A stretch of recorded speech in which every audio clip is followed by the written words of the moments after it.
In this episode, we are full on spoilers for both the books and the show.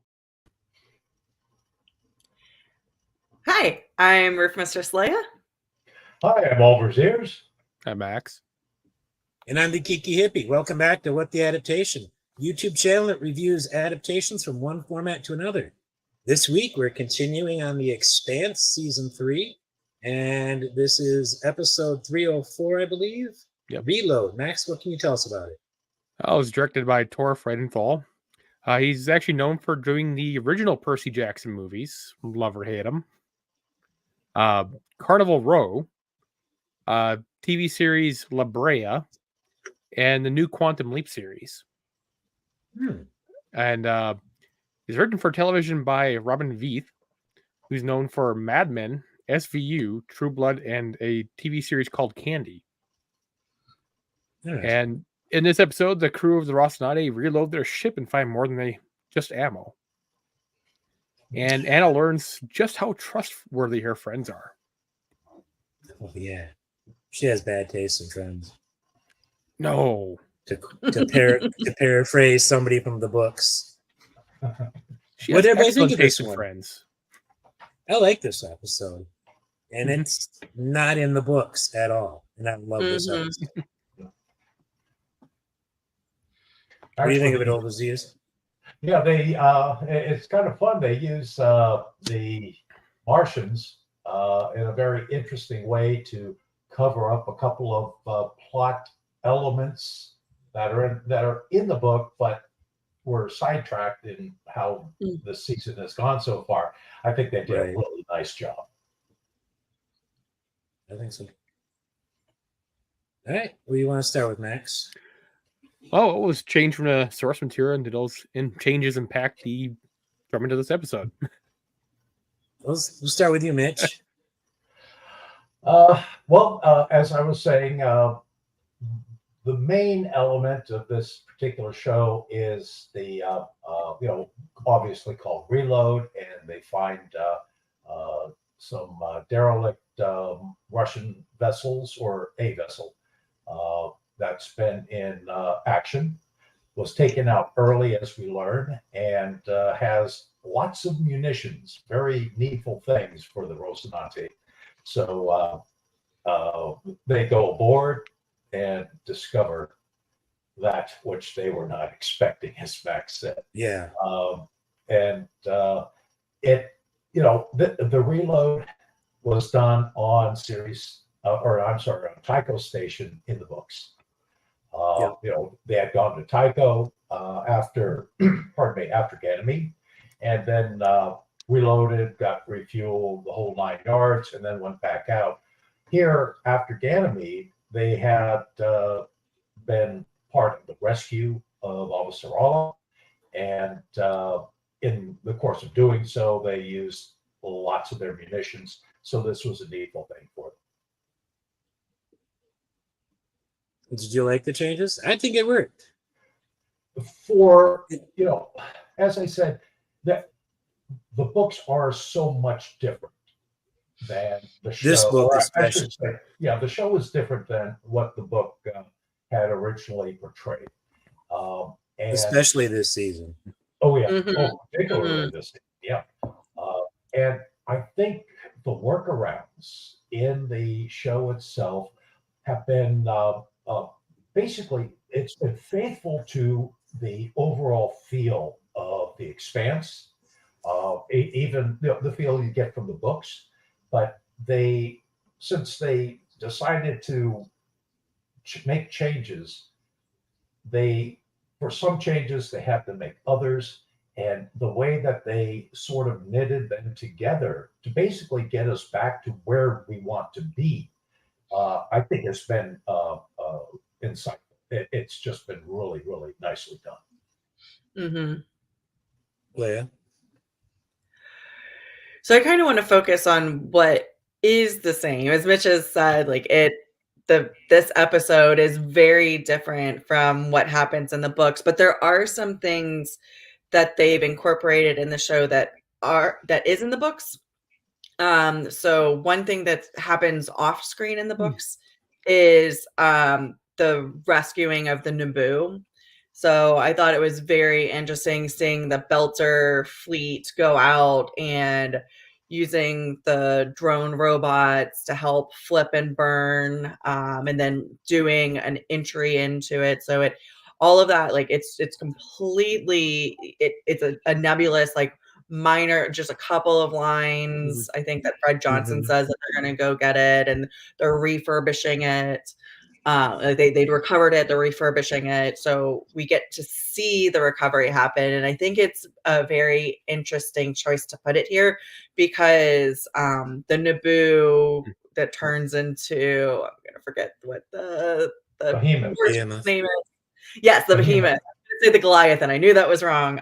But yeah, the Behemoth, like that becomes very important in the upcoming story. So it kind of reminds maybe the TV only watchers, like, hey, this is a thing. We're going to be bringing it back. So don't be surprised later when you see it again. So I thought that was interesting. Also interesting because I've like almost finished my re-listen to the books. Katoa,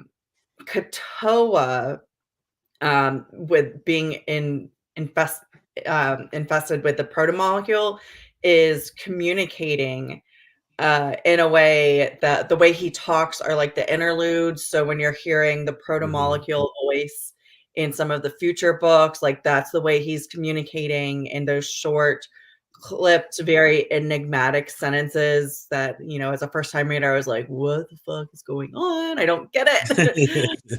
But then also the communication, they are using him as a way to explain that the protomolecule can communicate across these large distances and that these events are happening. Like it's talking to Venus, it's talking to other little protomolecule elements. And then the way that he sees them now, the way that he saw Strickland is the way Durante starts to see people after like he's been infected for a while. Like he sees their brain thoughts, he sees like changing in the patterns. So again, just all these interesting book elements that got pulled into this episode that I noticed. So even though the plot line is different, like there are these like nuances there. I've noticed, I'm re-listening to the books right now myself. I'm on book 6. And the last 3 or 4 books, I keep hearing lines that have been stolen and used for this season in a completely different context, you know, but it's like, there's this great line, you know, that they use in the book that they'll throw it in here just, you know, is like almost like a bone for, you know, readers, you know, it's like, yeah, that was a great line from the book, you know. And I'm really enjoying it. The changes I think were necessary considering a lot of the other changes that they've made this season. This episode actually does a lot to bring it back on target, the story back on target, to being able to end the conflict that's going on in the Jupiter AO, you know, and the problems back on Earth. Even though it's all resolving in a different way, it's still bringing it all back to fall on the shoulders of the people responsible. This episode also gets us back to Jules Pierre Mao being a sick bastard. You know, he started being a nice guy and started showing a soul. And then at the end, oh, he's the answer to everything. You were right to continue. No, you were almost there, JP, but you had to fall to the dark side. So, yeah, but they almost redeemed him on the show. Almost tried to, but what do you think, Max? Yeah, I liked the episode. The last 3 were kind of like a drag comparatively. Like this episode, like really picks up the interest for me. And that's kind of one of the things that the series does. Like you have some episodes that's kind of drag, and then it picks up your interest. Like, okay, I need to definitely keep watching this. And this is where that episode picks up. And I want to say in an episode or 2 or later, it's going to really hammer home on something. There's a really big stopping point, you could say. Yeah. Yeah. Going to be Yeah, I significant. started watching ahead a little bit, and then I was like, I need to stop because I'm going to get so confused about what episode we're talking about. I have been consuming so much The Expanse lately because reading it on my own, watching in time with the channel, and my dad's been watching it. I got my Oh, dad hooked cool. on it, so I've been watching some episodes with him, and that's really hard because I have to bite my tongue and not tell him things like trivia and like, oh, well, the reason why this, and trying to.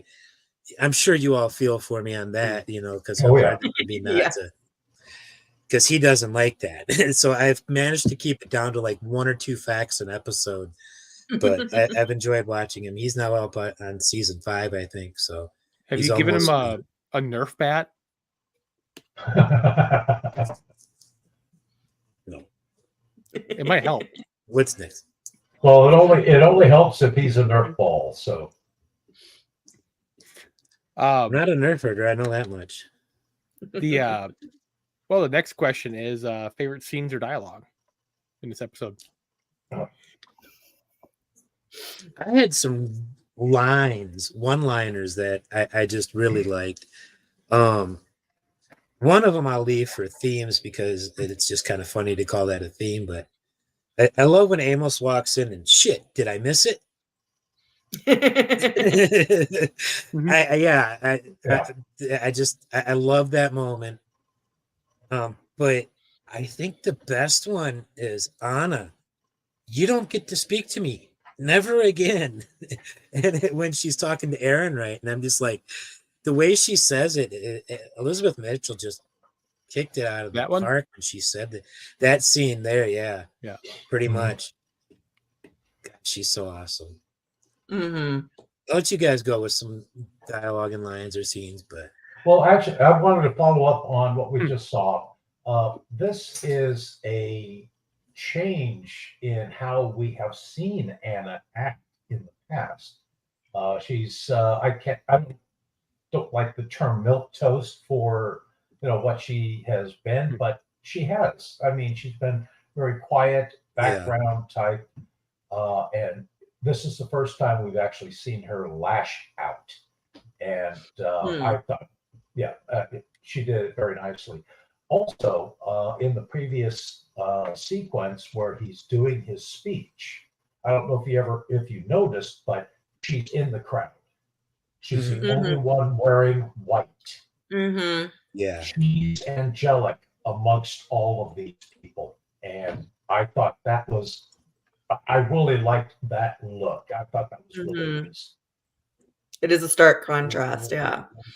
That differentiates her. Mm-hmm. Yeah. Something just weird happened with my browser here, guys. I will be right back. Max, you'll have to let me back in. Yep. Also, the way she lashes out just then, I mean, she's mad at the SG, number one. Why did you do it? I can't believe it and all that. And then she turns like a viper at everyone. And it's like that. She just turns, points, and lets him have it. Oh, I love the pointing, like she is physically putting something between them, and it is very aggressive. Yes. She just kicked it in that entire sequence, I thought. Beautifully done. Yeah. He thought in the previous scene where her and Aaronite had together, he thinks that he has the upper hand in the situation, and she just kind of proves, like, she turns around and she's like, no, you don't ever get to talk to me. And I'm like, yes, every time I hear it, I like have to cheer at the TV. Yeah, because in the previous scene, he's standing there applauding, and she didn't get up. She's down in the well. And he's like, thank you for your assistance, and just like, oh God, yeah, dude, I'd want to punch him so bad. Yeah, did I write down exactly what he said there? Oh, thank you for your help is exactly what he said. Yeah, with that snarky grin, and he is just the best bad guy. Makes me so mad. Yes, yeah. I thought, and I forget the actor's name, but why, he does such a good job. Mhm. Just excellent, just excellent. I was going to bring up. We had a little scene in the. Was that? Oh, that was me. Okay. We did have a little scene earlier talking about one-liners. It was as usual. Our famous Amos when he says, "Dead people don't need their stuff." Mm-hmm. Oh, as a justification for Alex, being unhappy about the fact that they're about to, board and strip, the Martian ship. And he just says it in passing as he's going by. It's just too funny. And Wes Chatham reiterates that point on the podcast, Ty and that guy, where they talked about this episode. I made a point of listening to that episode of their podcast, and he went off about how dead people don't need their shit. He said, no greater truth has ever been spoken, he says. Wes was saying, I just thought it was so funny he was saying that. It's so like Amos. Mm-hmm. Mhm. It was interesting that just a little bit after that, was it Prax was there on board with him? Mm-hmm. And Amos almost looked disturbed when he was moving that corpse. Oh Yeah. yeah, I noticed that. Prax is like, and like he was just so disturbed that Prax just what he did to that corpse, but like, he just said about about they don't need the ammo, they're dead. Well, I think what it is Amos, as many problems as he has not understanding right from wrong, on his own, I think he recognizes that Prax is somebody who 2 months ago would never have treated a dead body this way. Mm-hmm. And what's being around us done to him that he now just walks up and tosses some dead bloke, aside. I think Amos is like, oh, did we do right by him? Changing him this way. I think Amos actually is questioning whether they were right. If they've been a bad influence on him. Because you can. Speaking of bad go influence. Ahead. Speaking of bad influence, there's kind of it kind of goes back to themes later on here, but like not synergy, but I'm trying to think what the word is. Mirror or something like that. But what you do to things being corrupted. Yeah. Yeah. Oh, like comeuppance almost. Yeah. But it's between like, Prax and Amos and then the kid. Like there's something connected there. Just a little bit. And it's interesting, I think, how Amos in a couple shows from now kind of helps him from going over the edge. Mm-hmm. So this is sort of a lead up to that particular point, which plus the target practice and all that Prax wants to do is just hey kitty cat butt. Enjoy. We don't have rock butt on here. We don't have butt rock. We've got cat butt. Wow, I can't talk. Yeah, this is more like a Cheshire cat right now. Right. Yeah. I was torn as to what my favorite scene of the episode is. There's two. I really like the scene with Ensign and Sinopoli meeting Avasarala, and just the way she treats him. And it makes me think of, next episode when he's got that line, what was, she was asked what she was like. And he was like, she's kind of mean. I think I liked her, and you totally see why, because it's just, she's so Christian in this episode, in this scene. I really like this scene. The one I'm settling on, though, for my favorite scene is Anna talking to Nono on the video call.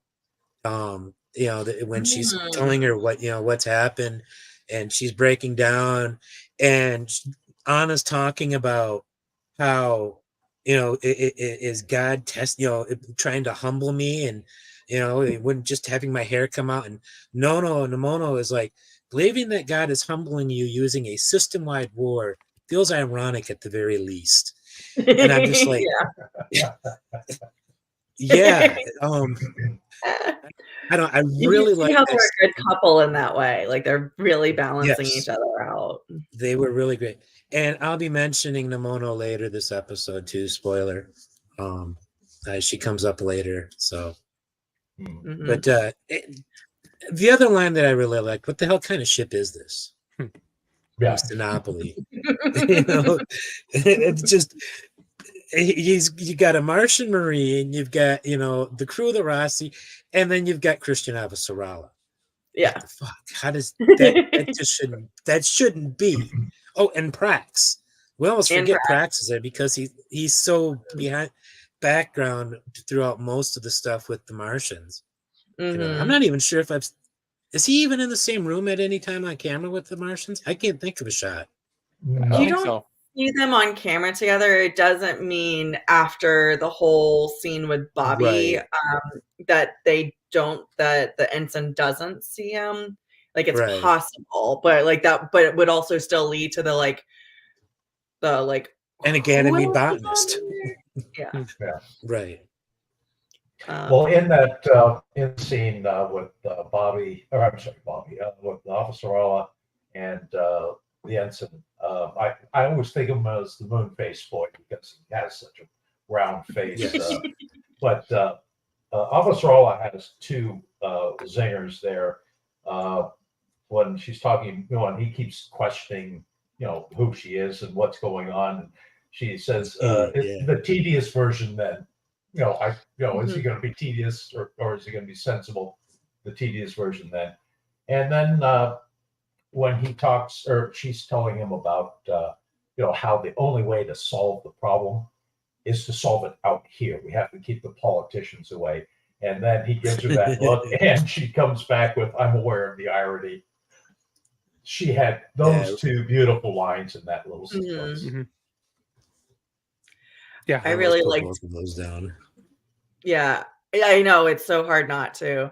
I loved Bobby's one-liners in this, like when she was going, hands Avasarala the hand terminal, and Avasarala asked her, like, "Can't you bend them to your will?" And she's like, "I can't even make you do what I want to do, and you're half my size."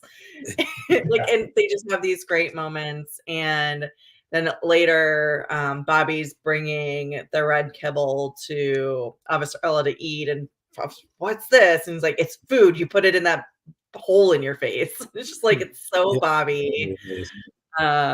And then all the whole dialogue as she's de-escalating the situation with the Martian who just is not giving up control. Like doesn't know what to do, but the honest conversation about the important part is learning who your enemy is, and these people are not your enemy. And I was like, ooh, and that's starting to tie together a whole bunch of things that she's experienced and reminding also the viewer of what's really going on, like what's the goal. It's very well crafted, I thought. So, and it's ironic considering a line she just had when she was talking to Avasarala. I can't get these people to do what I want. I don't work with my words. I'm a shooter, not a talker. And here she is doing the exact opposite of what she says she's good at and doing what she says she's not good at, showing that she's better at it than she thinks she is. And I just love that moment where it's a switcheroo on what she had said earlier.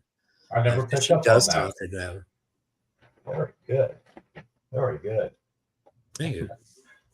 I think the writers with Avasarala and Bobby, since they are such unique characters, they're both single-minded without being one-dimensional. And the writers can really put together, the verbiage, the text for them, and really make it pay off. You get into the more complex characters that we know better, Naomi and Holden and such. it's hard for them to really come across with zingers necessarily.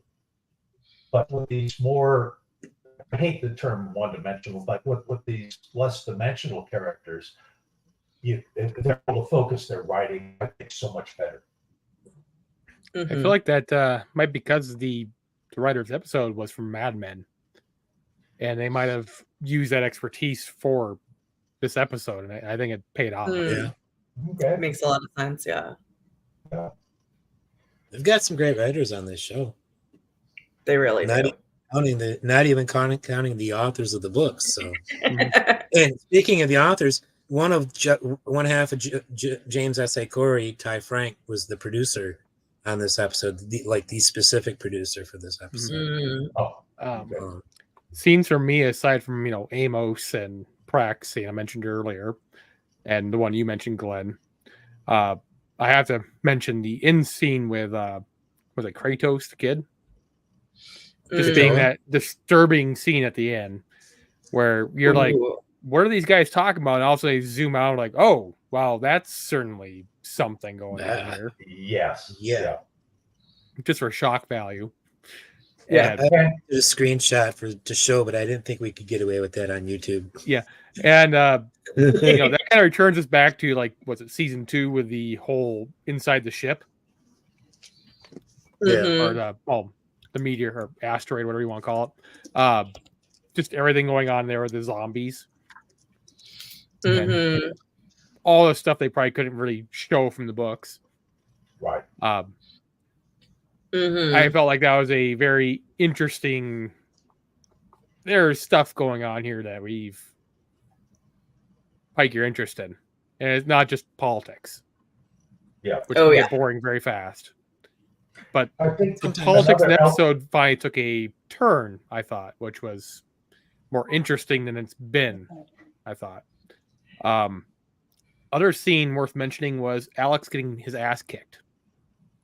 Which I thought was just fantastic. They waffle stomped his ass. Yeah. Just to really make curb stomp was worth it, I thought.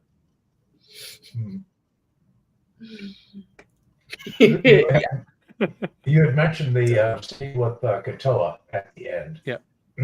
I think we reached a seminal moment as well for Mao, because I think he finally understood that the protomolecule can communicate over large distances and in an almost instantaneous manner. I think he's understood the instantaneous aspect of it. Which I think, moments ago, he wanted the whole thing shut down. Now it's like full speed ahead. See, he's humanized a lot on the show compared to, in the books, we only see him like once or twice. And as bad a guy as he is on the show still, I'll give him this. I think his motivation at this point is completely different than what Strickland and him had been doing. Their motivation was before. Previously, it was all about producing these hybrids. Now he wants them to understand and control the protomolecule to defend everybody in the system from whatever the hell's happening on Venus. Because Venus is scaring the shit out of everybody. And I think him especially. And so, while I don't agree with any of his tactics, but I do think he doesn't have the same motivation on the show at this point that he seems to in the book at this point, or at least from what we can tell. It seems like he's still on the show they keep changing his motivation, and I personally wasn't a big fan of the the humanization of him, because in the books, especially when Claire is talking about him, she says he could be loving, but he was always single-minded, and it was always about the business, and it was always about just being on top. And he loved you until he didn't, and he was ruthless. He was always in everything, utterly and brutally ruthless. So that was from her perspective, and And again, you don't see him a lot in the books, Glenn, like you were saying. You don't have a lot of his POVs or even like personal interactions. I think it's mostly like Avasarala talking to him is where you see him. But so I wasn't a fan. And then making Strickland more of the bad guy, like Mal didn't have this huge master plan to dominate, like have his company dominate the entire solar system. He already did. Yeah, right. So anyways, that's a long way to say, like, I feel like his motivation in the show is it flip-flops and it's confusing, but like I do think like he is out for number one. I don't think he's like trying to help or protect anybody. Like he's like all about the bottom line for the most part. So And that's not the only instance where a character's way of being has been changed up. oh, absolutely. While you were saying that, it popped in my head, and I forget the character's name, but the one that in the TV show, the one that took Bobby to the UN to be interviewed. Either the major Captain Martin's. Yeah, Martin's. Peter Outerbridge's character. Yeah, Peter Outerbridge's character. In the book, he was actually a very supportive character for her. And she even contacts him before going to Io saying, you know, I've resolved myself to whatever my fate may be now that I'm going to, you know, probably come up against the monster again. But she actually communicates with him in a friendly manner in the books. And that's another example where they've taken a character and done a complete 180. They're even kind of doing it with Prax a little bit. Like Prax in the books went more into a little bit of a doom and a gloom of like trying to prepare himself for the death of his daughter. But right now he's going like full Amos. So like slamming the bodies around, his mentality is different. I think it was this episode he's even a little bit doom and gloom about, you know, because he was upset that, are we even doing the right thing? You know, trying, you know, thinking that, you know, when he wanted to prevent, you know, these people who these protomolecule hybrids, you know, prevent them from being killed, was that even the right thing anymore? You know, for the person who was infected, you know, so he's gotten really doom and gloom about that, you know. You know, he thinks that even if it was May, he thinks he probably did the right thing. You know, it was almost what he was saying there. So, and then he's taking it a step further because he kind of stops there in the books. Like he's just mentally preparing himself for the possibility that she is dead, that he may never find her, that it's a big universe or big solar system. So that's how he is in the books. Here, he's like going, you know, like full Rambo, like I'm just gonna go shoot everything.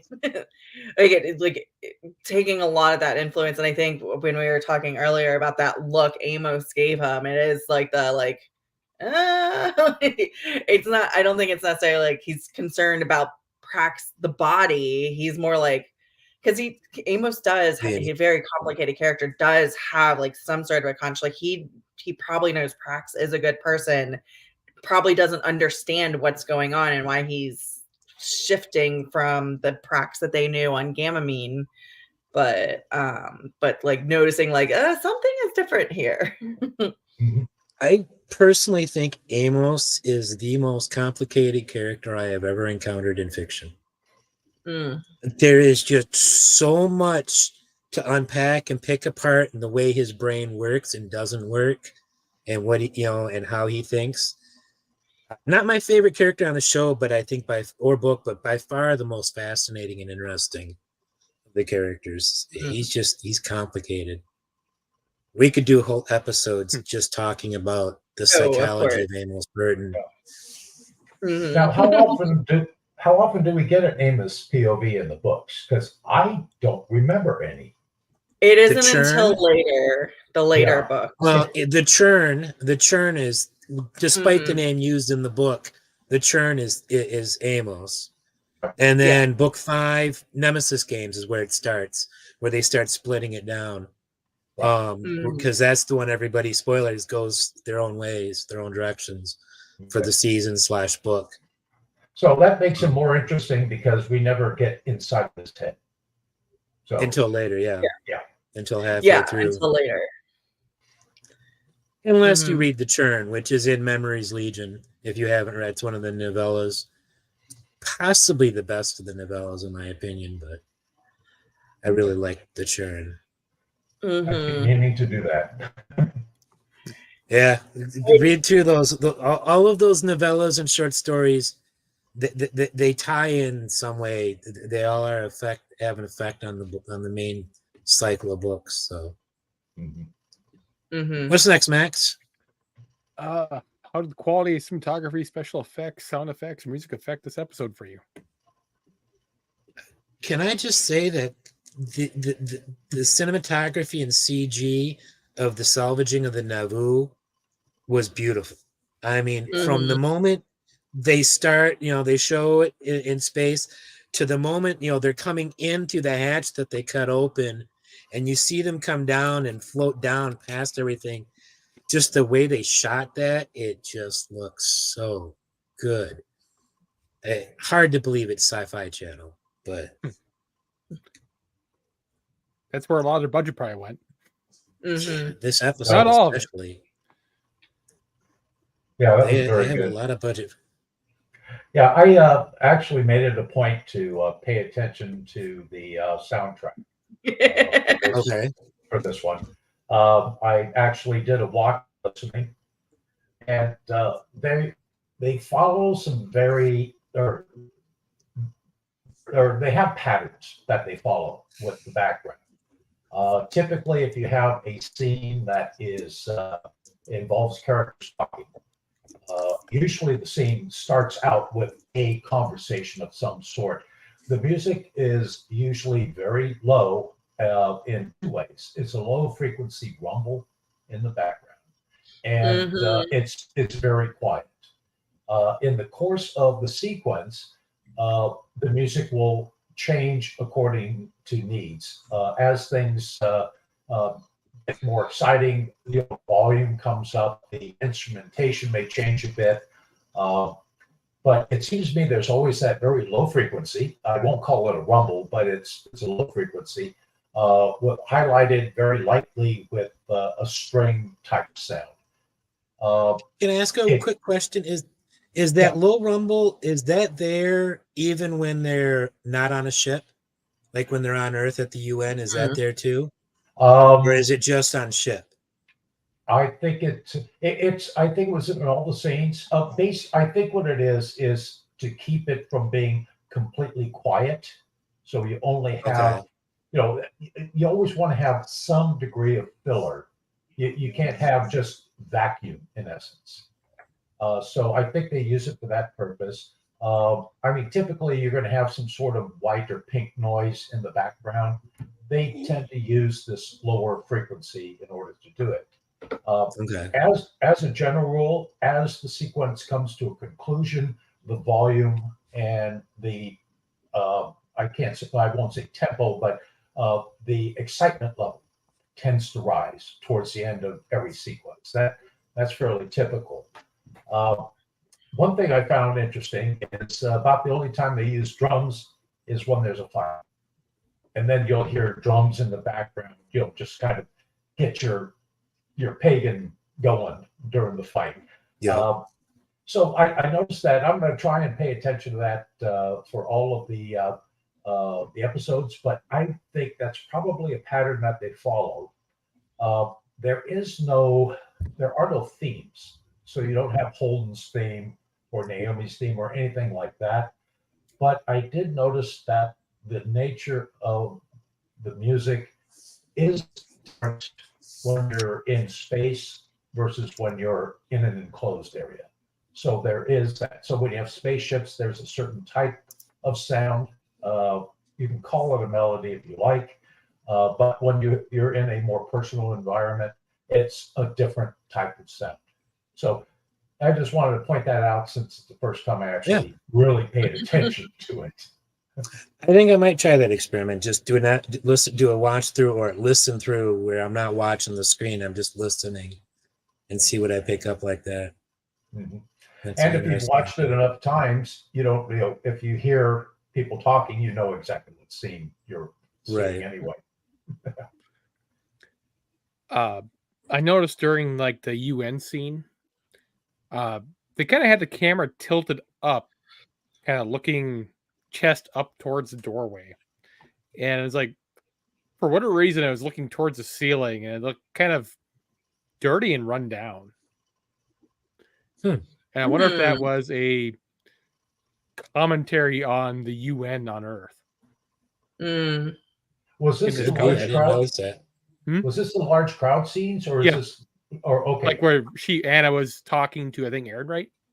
Okay. Before he was dressing. Were they up in the one guy. audience? She was like in the before they lobby? entered the hall to the big speech. Okay.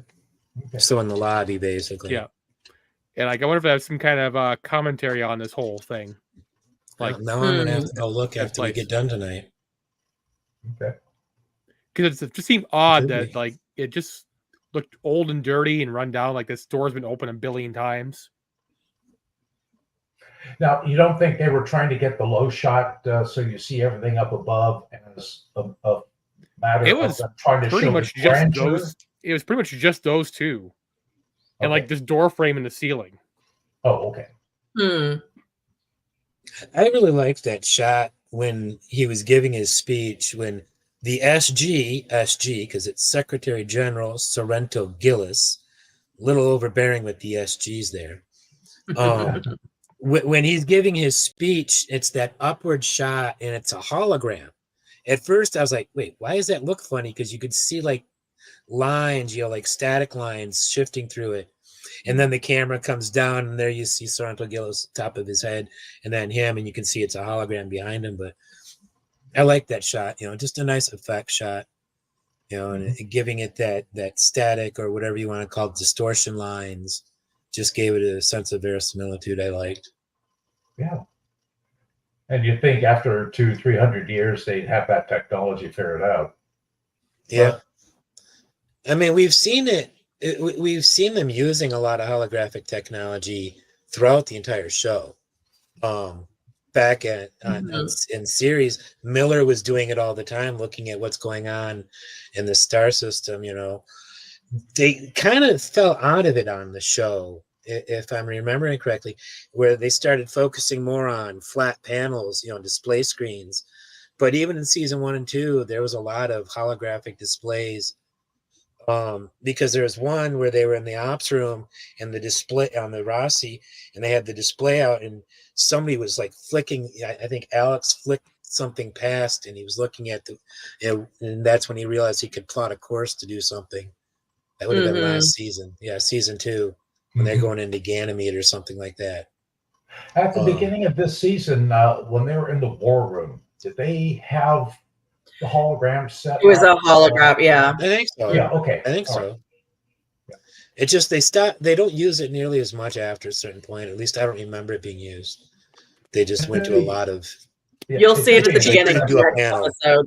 They do have a 3D holographic that they'll look at the Okay. beginning of the episode. And I only know that because Okay. I just watched it again. So It is a lot cheaper just to do it on a panel. I would True. add graphics to a panel than to add graphics in 3D. It's a lot easier. Yeah. I feel like they would budget out, like know what they needed to budget out for, because you would want some sort of consistency. So if they're looking at like the 3D map of the solar system, trying to do that, they'd want to make that consistent. Whereas if they're like just looking at TV displays or something like that, because they don't really do a lot of the I call it the Star Wars, like the Princess Leia coming up type of holographic. That's not the type of holographics that they use. It's more map style things, like computer solutions. So something that could be slight, like, and for better for worse, like whether it's a show decision or like in the world, like it's just easier to do that type of projection technology as opposed to trying to reconstruct a 3D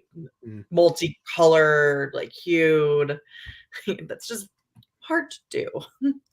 Not that they wouldn't have the technology in the future, but we shouldn't forget about the in scene with Kratos, like just the whole his effects on himself. Yeah, the protomolecule effect on Katoa is pretty cool looking. And then I wonder course, if how much makeup was involved. I'm thinking they probably used green screen color green, and then just let the computer add where the green screen is. possibly. That's just my guess. So They my could have, understanding with that type of technology, it's easier if you do the same colors and then layer on, especially with lights. Lights are difficult to layer it on top lightly. So you would want to make it as practical as possible so you could hypothetically minimize the CGI afterwards. So they probably did have a lot of that blue makeup, and then they just added the lights coming up. So he probably had like contacts and of course, the practical effects of the stuff on the floor. His little art project. Oh, yeah, that was creepy. I really liked how they showed as Kotoa was looking out hit from his POV, seeing Strickland's skeleton, and then you could see like his thoughts, and I thought that was really well crafted in showing what. And again, that's kind of lifted directly from one of the future books when Durante is looking at his daughter and starting to look at other people, and they describe it, and it's very close to what the books say. And I never picked up on that because I haven't rewatched the show since I read the books, and so like this is all coming together perfectly. I was like, that's awesome. It's not random. No, I like I said, I've been picking up on so much stuff that I'm like, because having read all 9 books plus 9 plus books, and in the middle of it again, I can't get myself to listen to anything else right now, no matter how hard I try. It's hard. This is the biggest mood I've been in a long time. And it's just like, luckily I'm reading it for this channel as well, so it works. I still have Starship Troopers I have to get to soon, though. That's going to be fun. Actually, reminder. What's next, Max? Best worst actor. Who wants to start? I'll give Moonface Boy some credit here. He played a very difficult part, I thought. No, wrong one. Sinopoli. The ensign. I heard blue. Sinopoli. Sinopoli. Oh, that is Sinopoli. Okay.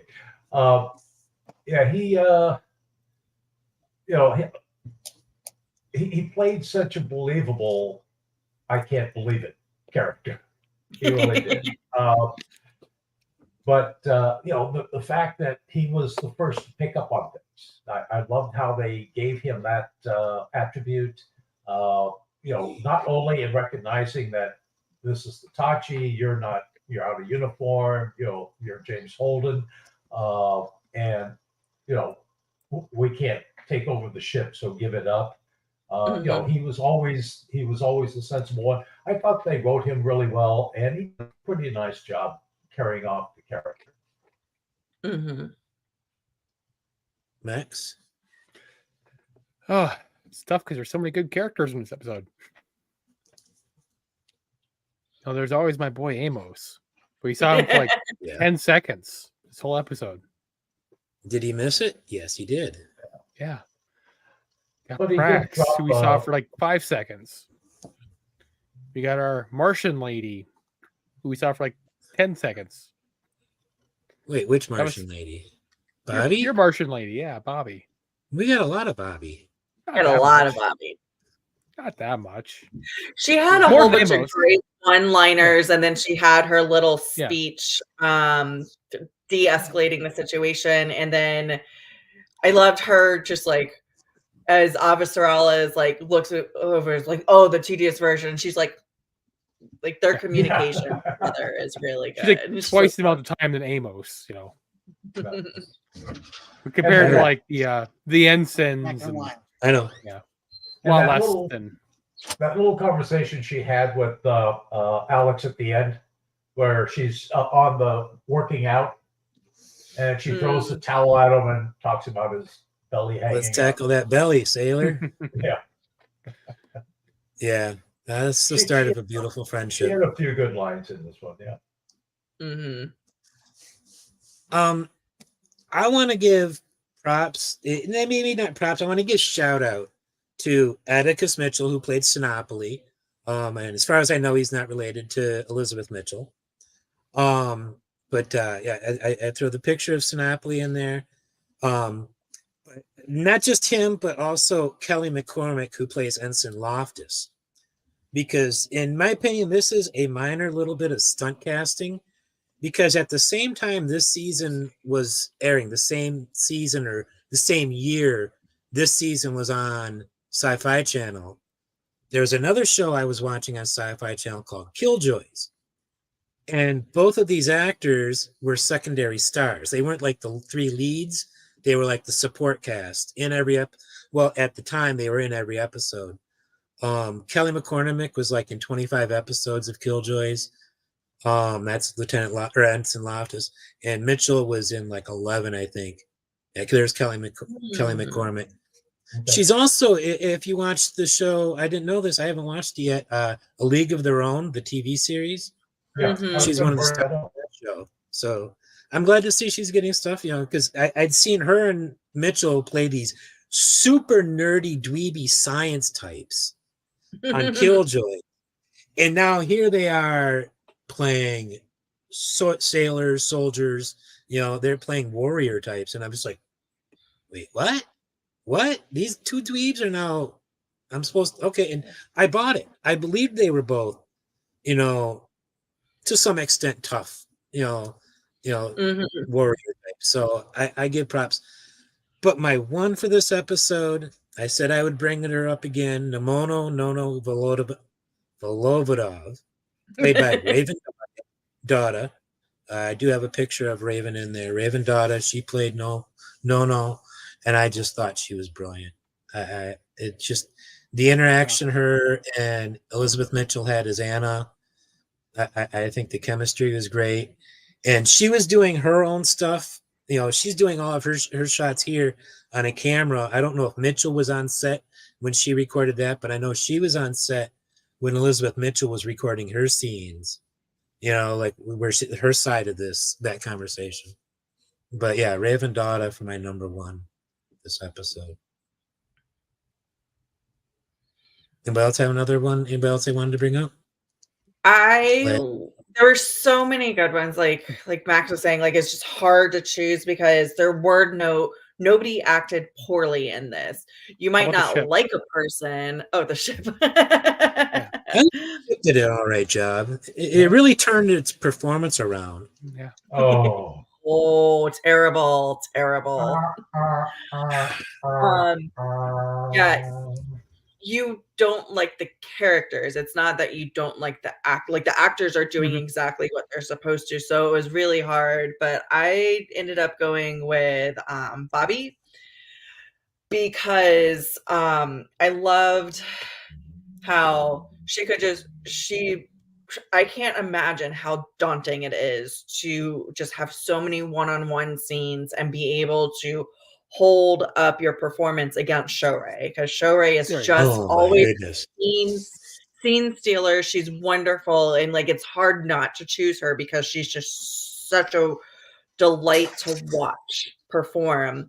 But I think Bobby the actress was able to come in and able to pair well with her. So like, and banter back and forth in a very believable way, and quip back.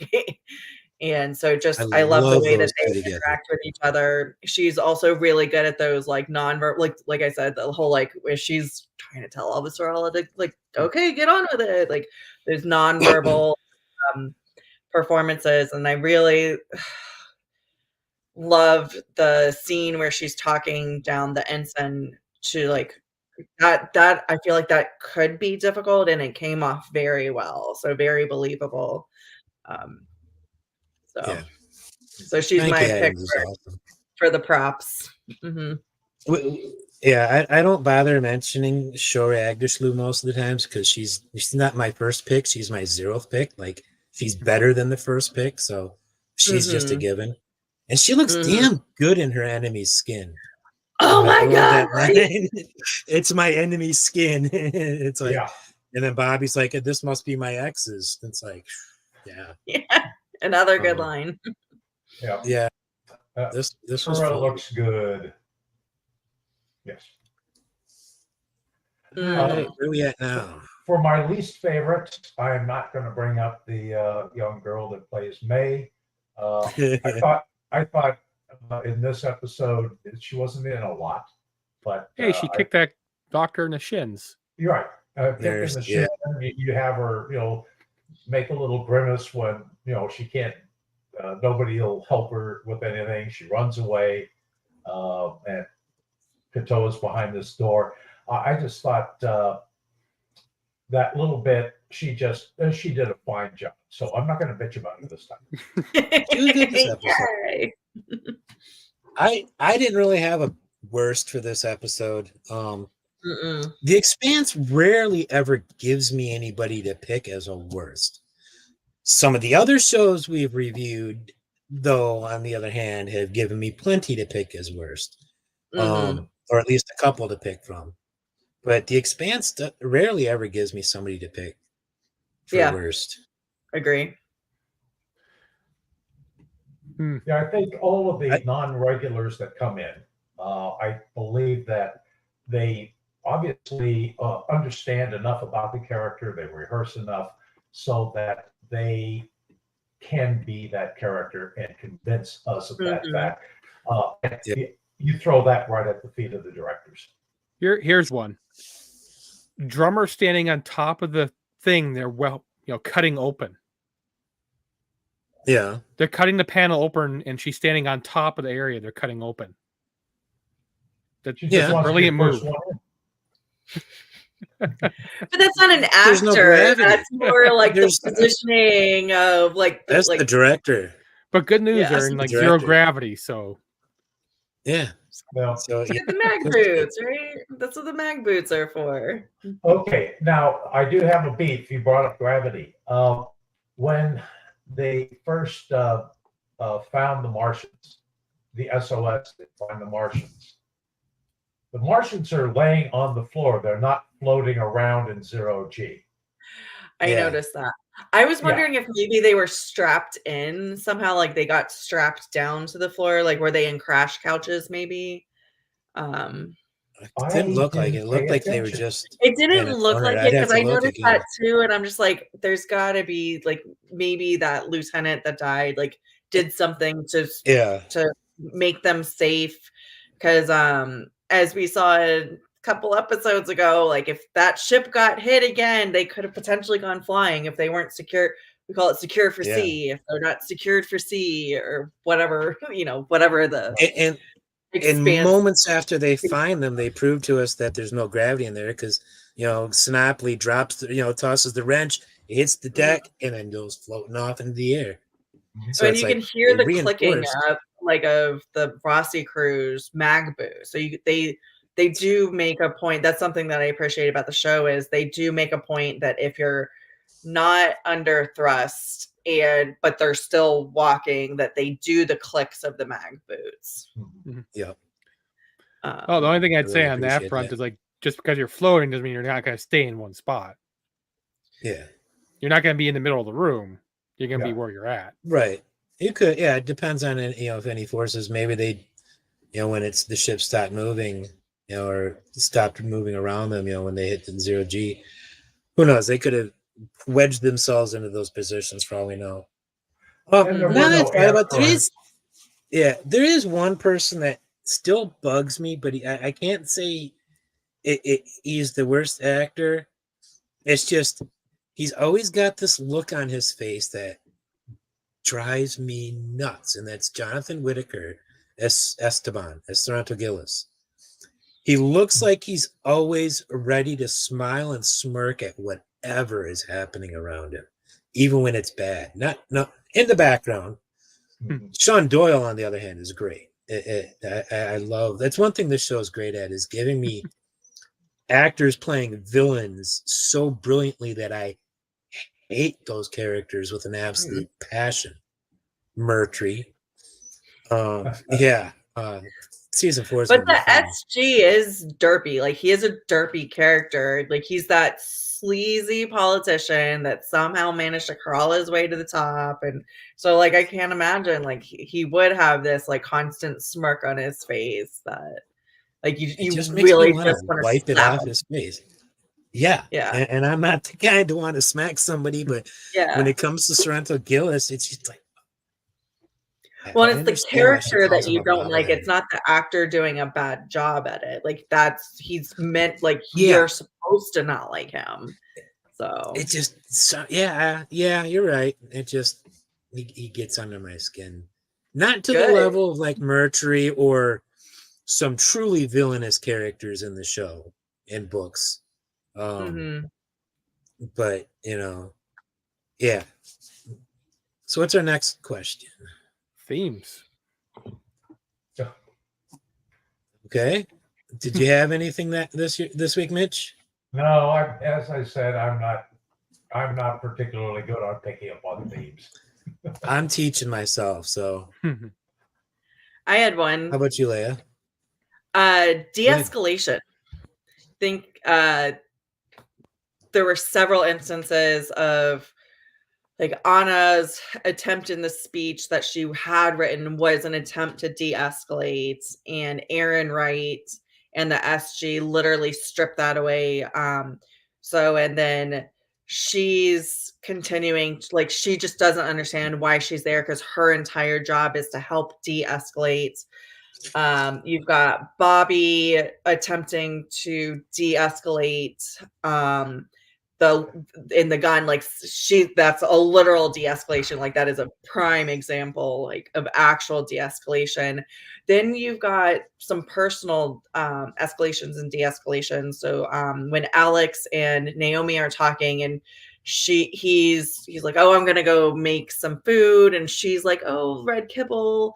And so he's trying to de-escalate the tension within the Rosie by being like, no, that'd be great. Like, don't misunderstand me. Like, I'd love for you to cook. That sounds wonderful. So there's that. And then the last one that I saw within the de-escalation theme was Avasarala's entire goal right now is to get that Aaron Wright message to people who can de-escalate the situation. So she's working Ensign to de-escalate. She's trying to get Holden to send the message to Anna so Anna can get to the SG and de-escalate this potential war that's going on.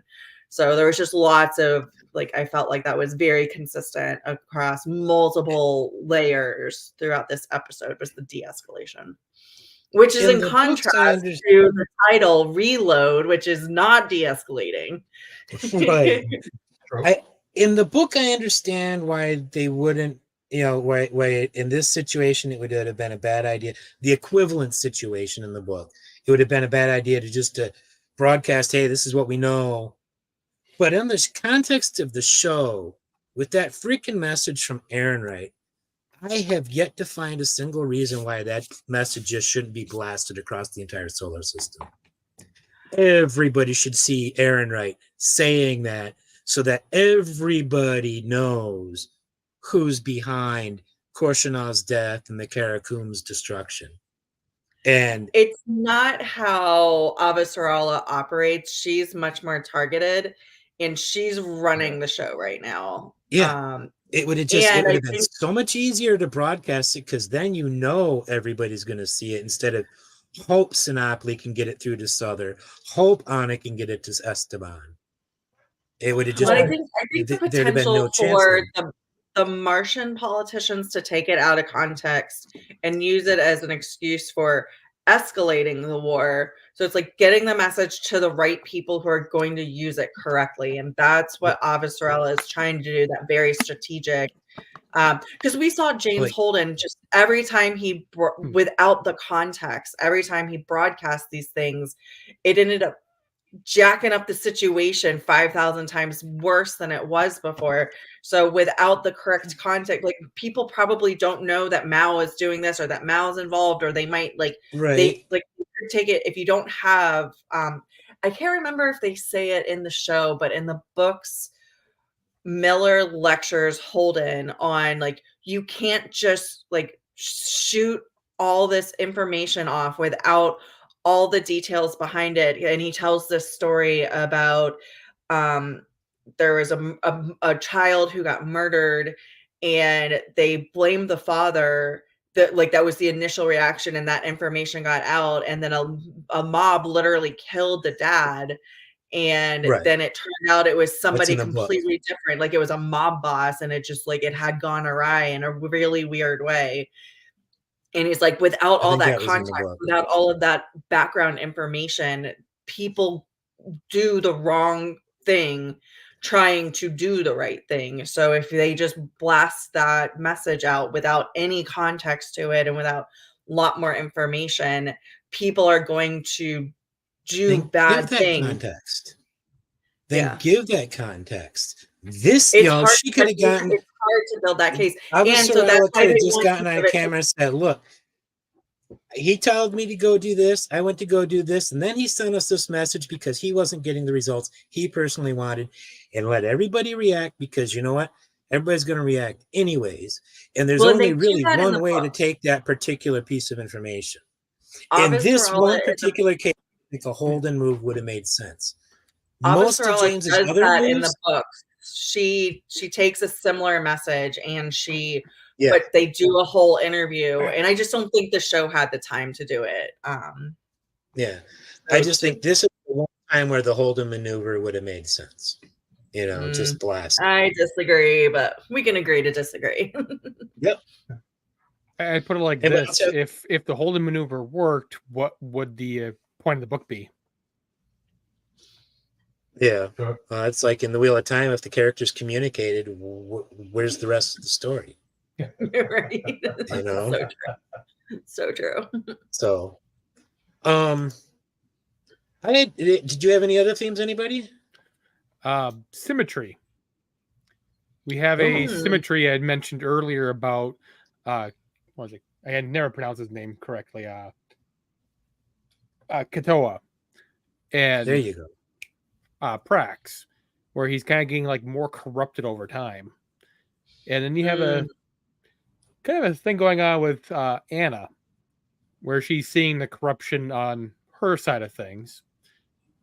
And like she's not being corrupted, but she's seeing those around her being corrupted. And on Shora is obviously trying to bring Anna into her fold. Mm-hmm. And trying to bring her to uncorrupt everybody else.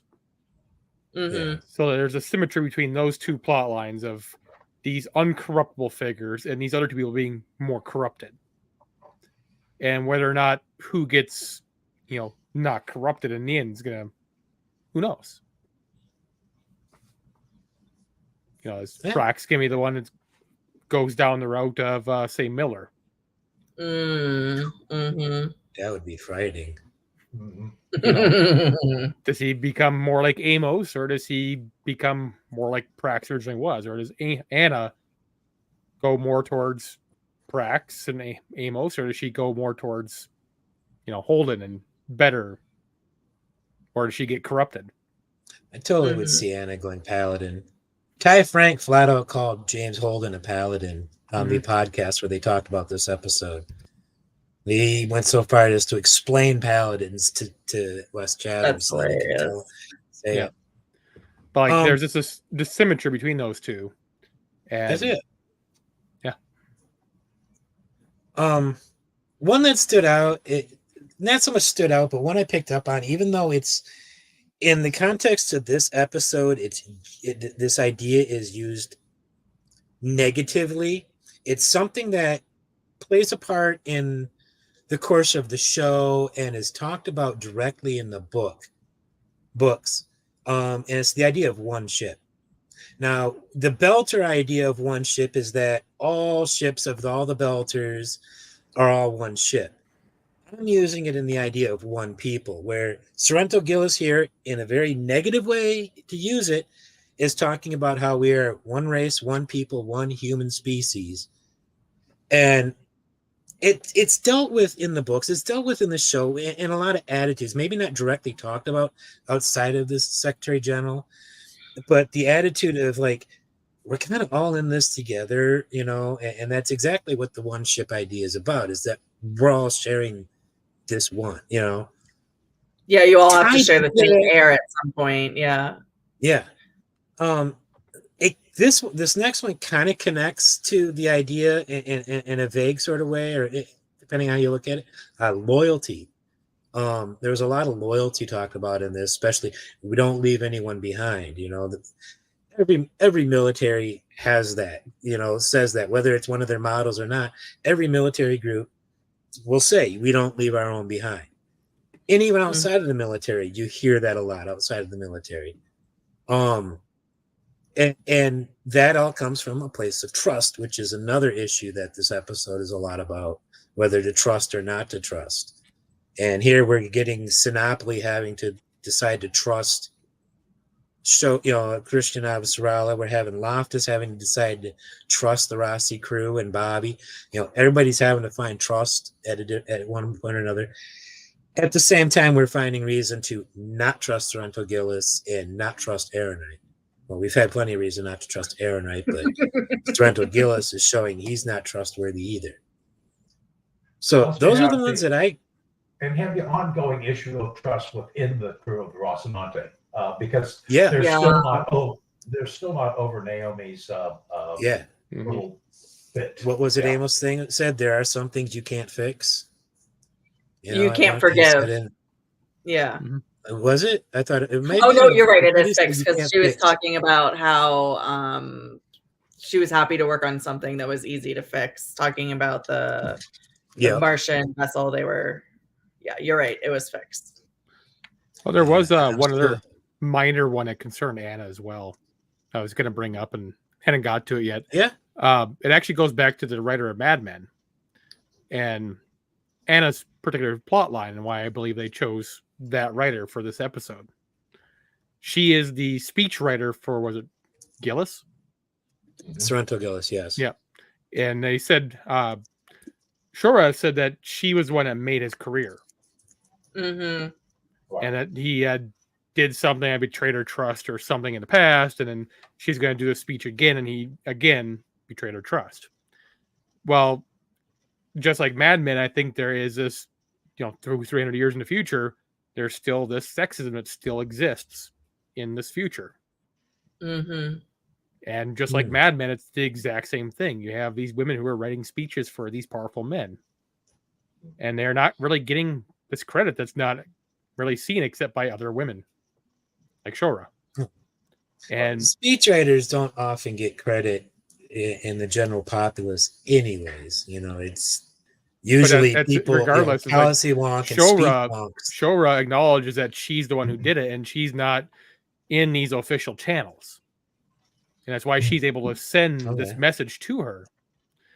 And she knows that she has this ear of Gillis. Yeah. Just don't forget, last episode, I think it was last episode, might have been the one before, we had that dude there in Sorrento Gillis's office, one of his aides, practically fawning over Anna for her writing that speech, and that they taught that speech, so I have to disagree with you a little bit on that. I don't see, I see it in our world today. I just don't see it. I don't see it being, if she's not known for having written the speech outside of that kind of crowd, I don't think it's because of her gender. I just think it's because speechwriters don't get famous. He still manipulated the speech and changed it because he could. That happens all the time in speech writing. Speech writing, especially when you've got a policy difference, but the person you're having write the speech is a damn good writer. It happens all the time. Whether in reality, I know it happens in fiction because I've seen similar storylines happen on stuff like The West Wing. That happened at least once or twice on The West Wing. Somebody changed the speech entirely and somebody got upset about it. I don't know. What I'm disagreeing with is I don't think it's about the fact that Anna is a woman. I think it's Anna's a speechwriter, and speechwriters just don't get credit. I mean, do you know the name of the person who wrote Mr. Gorbachev, Tear Down This Wall? I don't think anybody knows who wrote that speech. And that's one of Reagan's most famous speeches. So that's my disagreement with you there. I think it's more a speechwriter thing, not a woman. I could be wrong. Well, I would imagine even 200-300 years from now, misogyny is going to be common. It's probably one of those human traits we'll never be able to, or at least men will never be able to fully get past. It's just not something I see on the show or in the books. Well, this is in reference to what you're saying, not in reference to the I am specifically talking about in this episode, especially when you have I think what his name, because I'm horrible at names, especially today. Aaron Wright. Yeah, Aaron Wright, where he just turns to Anna when the speech is going, just gives a shit-eating grin, knowing full well it changed. Yeah. They knew exactly what was going to happen, and they used her, and this goes beyond just, she's a speechwriter. They used her in her pastor. abilities.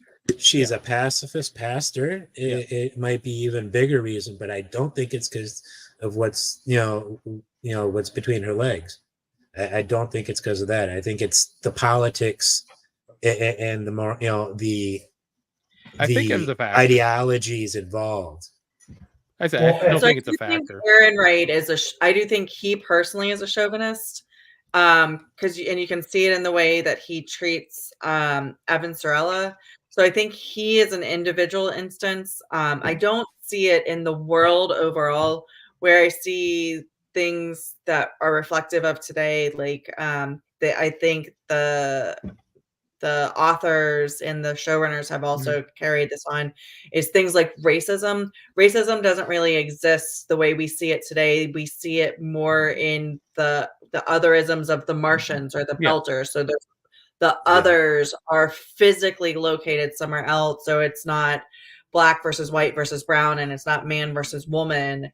It's like they take the same, so it's in human nature to have that otherism, and they portray it very differently. And I think it's well crafted, because you can still talk about how there's inhumanities that happen, and it's without overlaying a lot of the problems that we have today. They've moved beyond those problems because there is a different other that they can turn around and lead and point fingers to. But doesn't mean that sexism and chauvinism doesn't exist on an individual level. Like Max, I very much agree that Aaron Wright is probably, I'll give you that. He's a fucking douche. And I do think he looks, and I do think he personally looks down on women.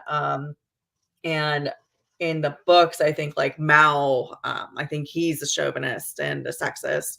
And there's like a couple of other in the books instances. And I'll be interested as I keep watching the show. I'm going to keep that in mind now, because I don't, especially as a woman, I don't see it.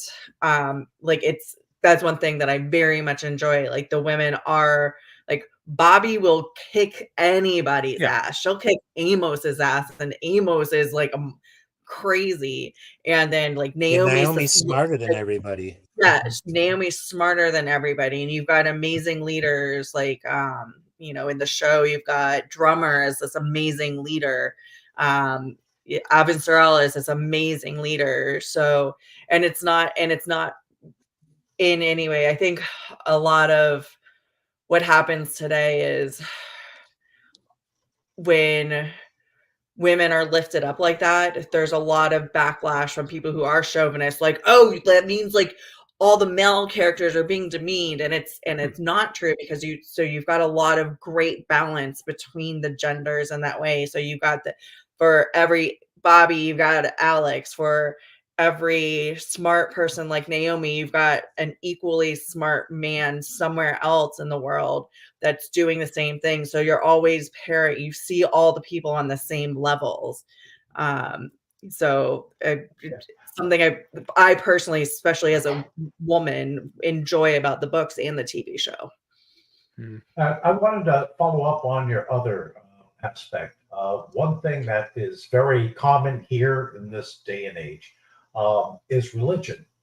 And so far, and I don't remember reading it, and I don't remember it anywhere in the show other than the Mormons. Religion ever having been an issue or even existing. Have you seen any visual clues of a church in the background or someone wearing a cross? It's the second half of this season. It's in book 3 / the second half of the season, because a lot of the civilians that went on the Edward Prince in book 3 were clergy. That's where Anna comes in. That's where we get Cortez, Father Cortez. That's where that comes in. But other than the mentioning of the Mormons, don't think there's really, until Anna, I don't really think religion is mentioned much, if at all. Yeah. No. Yeah, well, it's Anna because there's the guy who's a Buddhist. She asked, "Are you a Buddhist?" But that was an Anna scene in book 3, not even used on the show. But you do have a point. Religion is not a focus early on. Not until book 3 is it really come up outside of the Mormons being mentioned. Yeah, and that even still, spoiler, it's not that big an issue either. Yeah. Even that. Yeah. Okay. They do still use the word racist in the books. I don't remember it on the show, but Holden flat out calls his parents racist at one point. Against the Belters. Because it's not against it's not against somebody of a different skin color. Right. It's against he's right, because they're all excited to go up to the moon to see him, up to Luna to see him, and then he's like, and I want you to meet this person who's very important to me. And then one of the fathers is like, I don't know if I can go anymore now. Like, I'm not gonna go. And then they also in the books, like, straight up to her face call her a belter. Or like they say something. I think they called her skinny. They say something, skinny, and then and also a whole bunch of associated derogatory assumptions, like, oh, don't all the skinnies da da da da da da. And Naomi diffuses the situation, but Holden is mortified by it. What I never understood in the books or the show? How can they tell the difference between a Martian, a belter, and somebody who grew up on even less gravity on the moon? It depends on what they drink. Yeah, I mean, you're growing up on the moon, you're growing up under weaker gravity than what the belters have to deal with, or what, in Mars, they have 0.38 gravity, whereas the belt, most Ceres and Eros were spun up to 0.33 gravity, which, if there's anybody to blame for the plight of the belters, at least the physiological plight of the belters, it's Tycho, because Tycho only bothered spinning those stations up to 1/3 G when that makes no sense. Spin it up to a full G, otherwise you're crippling future generations, which is exactly what they did. So when we go out there into the solar system and we start spinning up asteroids or space stations for gravity, I hope we spin them up to 1 G. Otherwise, we're going to cause problems that don't need to be caused. Well, you run into some physiological issues and structural issues. To attain that type of gravity on a spinning object, to get to, I think it was, if you wanted to get to 1 G for a human, so that they don't get sick from the Coriolis effect. Yeah. The station would have to be somewhere almost a mile in diameter. Yeah, it would have to be absolutely huge. And Ceres as an asteroid is hundreds of times bigger, a couple hundred times bigger than that. Yeah, but how much energy is going to take to spin up a rock that big? I mean, it's huge. It's worth it, though, to not cripple multiple generations of people being born and raised. I think there's an answer to your statement, though. your word was worth it, and you're dealing with corporations. I was Yeah. gonna say, or governments, yeah. So like the cost value of impacts to Well- other people, like people who you don't really care about's life, people who are considered just assets. They're not human beings per Yeah, se. you're dealing The with the other option Musks is- of the world And it controlling could these take- things. Yeah, it could take Governments 3 or can 4 generations to spin it up. If we don't spin them up high enough for gravity, then we should have rules against pregnancies and children being raised on Yeah, because low that gravity. works so well. Well, I mean, women don't get to be pregnant and still serve aboard a U.S. naval aircraft carrier. At some point, they get sent ashore. Right, it's- but space actually, is just as dangerous, if not more dangerous, than warfare. Because the slightest leak on a ship is going to kill you. Could so kill get a you. leak in your car. It's just space is much more dangerous than There's being on there's Earth. inherent risk in everything you do. Like there's always going to be risks, and that is not an excuse to say things like, "Oh, well, then women just shouldn't be allowed to get pregnant and have babies." Because it's not just the babies. Like it's they the can get adults. pregnant, but then they get moved and earthside. and there's families that migrate there afterwards. So like there's choices that Yeah, it's just a choice people make, and for better or for worse, you can't dictate to people where and how they choose to do things or not do things. So it's like telling people you can't. I'm not going to go. Never mind. I'll tell you, we could I was going to make an do. analogy that just goes a little too far, but We could make a whole show about some of the technologicals, should have. yeah.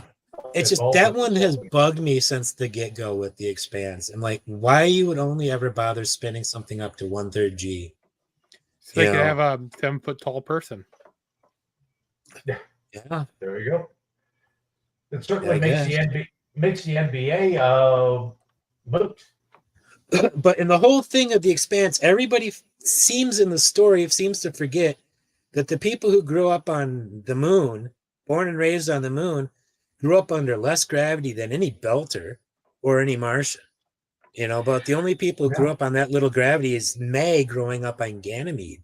But they can I afford to I work on wonder if Earth. there's an assumption that because it is so easy to go back and forth between Earth and Luna at that point, that they wouldn't only exist on the moon, that they would possibly be coming back down the gravity well, possibly to Earth, and that people are constantly going back and forth, and that yes, there are probably people that are permanently inhabitants there, but they've probably got family back down the gravity well, so they're possibly going down for things. Maybe they're going down for college or whatever, because I'm just assuming that is an easy transition back and forth.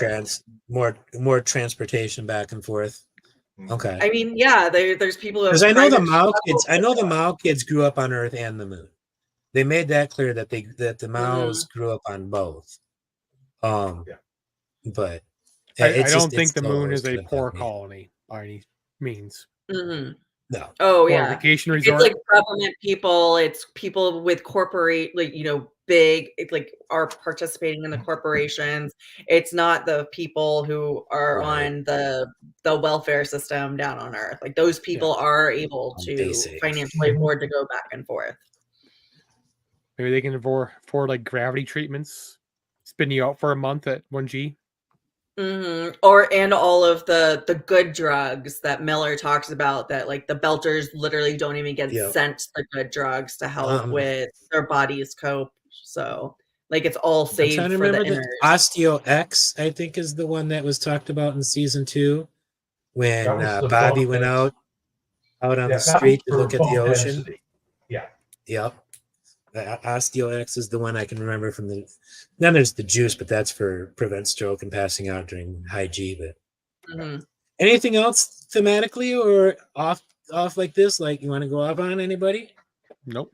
Are we wrapped? All right. I'm trying to think. Wow. For the most part. Yeah, I think so. Well, thank you guys at home, namely Nolan Garden, for sticking around and watching the show. Thanks, dude. I always appreciate it. Thank you, Leigh-A and Mitch, for coming on. Max, thank you for running the show. Mm-hmm. And everybody, thanks for watching. Please leave a like, a subscribe, some comments, and hey, don't forget to be awesome. Bye.